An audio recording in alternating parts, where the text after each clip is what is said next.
Hello! Andito na naman po si Bicolana sa Finland para i-share sa inyo yung niluto kong ginisang repolyo. Kumakain ka rin ba nito? Siyempre, masarap to at gusto ko kahit gisado lang. So, level up natin ang luto dyan. Hiwa-hiwain lang ang repolyo at isa sa bawang, sibuyas. At dahil gusto ko medyo may ahang, nilagyan ko ng konting red chili.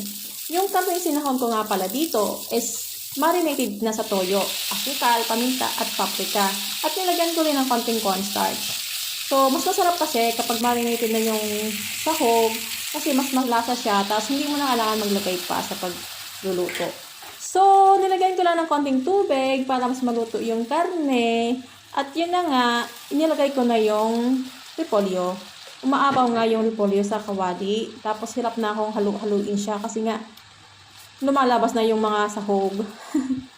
Maliit nga lang para talaga yung aking kawali dito.